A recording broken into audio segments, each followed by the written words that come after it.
এই ফ্রেন্ড, এখন আমাদের বানানো হয়ে গেছে। এগুলো তোমরা কমেন্টে লিখে জানাবে যে এগুলোর নাম কি। আমরা এগুলো তো গুড়গুড়ি বলি। এগুলো কিন্তু শীতের সময় খেতে ভীষণ ভালো লাগে। এখন আমাদের হয়ে গেছে গুড়গুড়ি বানানো। এখন ভালোভাবে গরম জলে ছেড়ে দিব। দেখতে পাচ্ছ আমার মা গরম জলে একদম ছেড়ে দিয়েছে আর ভালোভাবে ফুটিয়ে নিবে, টকবক টকবক করে ফুটে নিবে। ফুটে নেওয়ার পর নিব, তাহলেই হয়ে যাবে আমাদের এই গুড়গুড়ি রান্নাটা। তোমরা কে কে খেতে ভালোবাসো অবশ্যই কমেন্টে লিখে জানাবে। আমার তো ভীষণ ভালো লাগে খেতে এগুলো।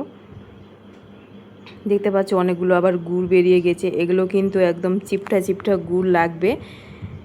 এগুলো কিন্তু আমাদের গুড় একটু ছিল, ভোরভোরা একটু গুড়গুলো ছিল, তার জন্য এগুলো কিন্তু বেরিয়ে যাচ্ছে। এগুলো কিন্তু একদম আঠালো আঠালো লাগবে, চিপটা ধরনের গুড় লাগবে, তাহলে গুড়গুলো একটুকু বের হবে না। দেখতে পাচ্ছ একে একে সব দিয়ে দিচ্ছে আমাদের। একদম ভালোভাবে ফুটিয়ে নিতে হবে। ফুটে নেওয়ার পর নেমে নিলেই হয়ে যাবে রেডি। আর এইগুলো কিন্তু দাঁতে একটুকু ধরবে না। এই যে দেখতে পাচ্ছ আমাদের কিন্তু একদম এই যে ফুটে উঠেছে টকবক করে। আর অনেকগুলো কিন্তু গুঁড়ো বেরিয়ে গেছে, ওই জন্য জলের কালারটা লাল হয়ে গেছে ফেটে ফেটে।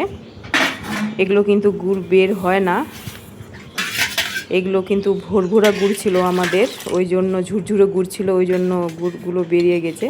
এগুলো কিন্তু চিপটা গুড় লাগলে কিছুই হবে না। দেখতে পাচ্ছ এখন কিন্তু হয়ে গেছে। মা কিন্তু এখন তুলে নিচ্ছে।